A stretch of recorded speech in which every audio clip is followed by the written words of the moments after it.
গতকালই রয়েছে দিদিমণির রিটায়ারমেন্ট, আর এরপর আজ শনিবার থেকে বন্ধ হয়ে গেল শাসপুর রামকৃষ্ণপল্লী শিশু শিক্ষা কেন্দ্র। শনিবার স্কুলে এসে ফিরে গেল বেশ কয়েকজন ছাত্রছাত্রী। অভিভাবকরা জানালেন অবিলম্বে স্কুলের দিদিমণি নিয়োগ করে স্কুল চালানোর ব্যবস্থা করা হোক। এ প্রসঙ্গে সদ্য স্কুল থেকে রিটায়ার্ড হওয়া দিদিমণি শোভা দাস সাহা দিদিমণি তিনি এদিন জানান যে বিষয়টি ঊর্ধ্বতন কর্তৃপক্ষকে জানিয়েছি। আমিও চাই স্কুলটি চালু হোক, আমার হাতে গড়া স্কুলটি বন্ধ হয়ে যাচ্ছে। এটি বলতে গিয়েই কেঁদে ফেললেন তিনি। জানা গিয়েছে শেষ পর্যন্ত 3জন শিক্ষক শিক্ষিকা এই স্কুলে থাকলেও একজন মারা যাওয়ার পর আর একজন কিছুদিন পরই রিটায়ার্ড হয়ে যান। তারপর থেকে 18 জন ছাত্রছাত্রীকে নিয়ে চালাচ্ছিলেন। গতকাল তার চাকরির শেষ দিন হয়ে যাওয়ার পরেই আজ থেকে বন্ধ হয়ে যায় স্কুলটি।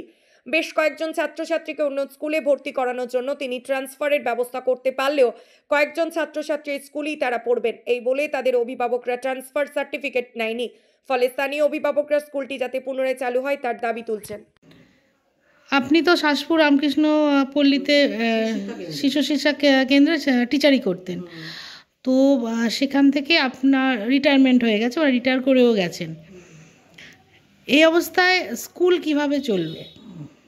স্কুলটা চালানোর জন্য আমি অনেক চেষ্টা করেছিলাম, অফিসেও বলেছিলাম, সদস্যকে দিয়ে অফিসে বলা করিয়েছিলাম, উনিও বলেছিলেন কিছু যাতে চলে, সেই চেষ্টা আমি অনেক করে ব্যর্থ হয়ে গেছি। সব থেকে কথা সত্যি টিচার নেই, প্রতিটি স্কুলে আমাদের একজন করে টিচার। অফিস কোত্থেকে দেবে সেটাও একটা বিষয় আছে। যদি স্কুল থেকে বা শিক্ষা পর্ষদ থেকে আপনাকে বলা হয় যে স্কুলে আবার আপনি নতুন করে যাবেন এবং বাচ্চাদের পড়াবেন, কি তখন কি করবেন? হ্যাঁ, অবশ্যই আমার স্কুল চালানোর জন্যই আমি অবশ্যই করতে পারি। বাচ্চাদের ভবিষ্যৎ কি হবে? কি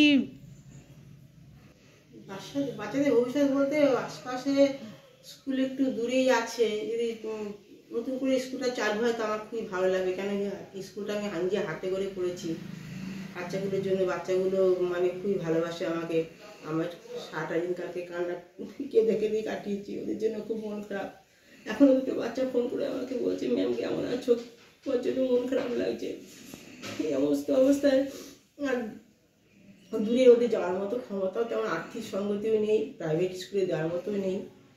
এখন কি ভাবছে, যদি ভাবেন সরকার থেকে যদি কিছু ভাবে যে কিছু করে টিচার নিয়োগ করে স্কুলটা চালু করবে, তাহলে খুবই ভালো হয়, আমারও ভালো লাগে, ওই এলাকার লোকেদেরও ভালো লাগে স্কুলটা বন্ধ না হয়ে গেলে। হট করে স্কুলটাতে তালা পড়ে গেল, বাচ্চাদের মনেও একটা আঘাত। অবশ্যই মানে বিশাল বিশাল আঘাত মনে করে গেল। কি চাইছেন? আমি অবশ্যই চাইছি স্কুলটা চালু হোক, আমার বাচ্চাগুলো যেন স্কুলে থাকতে পারে। কত বছর চাকরি করছেন ওই স্কুলে আপনি? আমি ওখানে 19+ করছি, 2005 সালে জয়েন করেছি। আপনিও তো জানতেন যে আপনি রিটায়ার করলে পরে স্কুলটা বন্ধ হয়ে যাবে, তার জন্য? আমি জেনেছিলাম যে বন্ধ হয়ে, ওই জন্যই আমি 2 মাস আগের থেকেই চেষ্টা নেমেছিলাম, কিন্তু চেষ্টা সফলতা হয়নি। সফলতা করতে পারি। আপনার নাম? আমার নাম শোভা দাস সাহা। হ্যাঁ, স্কুলটা বন্ধ কেন আজকে? স্কুলটা বন্ধ, স্কুলে মাস্টারমশাই নেই। তারপরে নেই মানে কারোর কি কারণ দিদিমণি রিটায়ার হয়ে গেছে, আচ্ছা, এখন স্কুলটা আজকের থেকে বন্ধ হয়ে গেছে। আমাদের খুবই সমস্যা। আপনার কে পড়াশোনা করতো? আমাদের দুটো ছেলেই করতো, কোন ক্লাসে? একটা অনে করতো আর একটা ইনফিনে করতো। তাহলে এখন তারা কোথায় পড়বে? জানি না, এখন কী করে বলবো, এখন অন্য জায়গায় চেষ্টা করতে হবে আমাদের। স্কুল বন্ধ হয়ে গেল, তার ছেলেমেয়ের পড়াশোনা তো বন্ধ। চাইছেন তাহলে এখন কি চাইছেন? স্কুলটা খুলুক, আমরা এটাই তো চাই, স্কুলটা খুলতে হবে। আপনার নাম? হরিদাস বারুই। বলছি এই স্কুলটা বন্ধ কবে থেকে হয়েছে?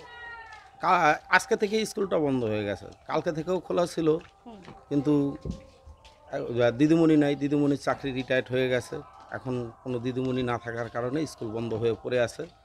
কিন্তু 2001 সালে থেকে স্কুলটা খোলা, আজকে 24 বছর হয়ে গেল। কিন্তু এখন আমাদের পাড়ার যে ছেলেমেয়েরা আছে কোথায় পড়বে, কি করবে, সে নিয়ে আমরা খুব একটা দুশ্চিন্তার মধ্যে রয়েছি এবং সমস্যাও আমাদের হচ্ছে। হ্যাঁ, এখন আজকে কিছু কিছু ছেলে মেয়ে এসে এখানে ফেরত চলে গেছে। এখন এরা আগামী দিনের ভবিষ্যৎ কি হবে এইটা যদি একটু উপর মহল থেকে বা সবাই যদি একটু ভাবে, আমরা তাতে খুব খুশি হব, আর আমাদের পক্ষে পাড়ার পক্ষ থেকে খুব উপকৃত হব আমরা। আপনার নাম? আমার নাম শঙ্কর সরকার। স্কুলটা বন্ধ আছে কেন আজকে? স্কুলটা বন্ধ হয়ে গেছে, দিদিমণি রিটায়ার হয়ে গেছে, এই কারণে বন্ধ হয়ে গেছে। আচ্ছা, কতদিন ধরে চলছে? চলছিল 20-22 বছর ধরে স্কুল। বন্ধ কবে থেকে করলো? বন্ধ গেল কাল থেকে বন্ধ হয়ে গেছে।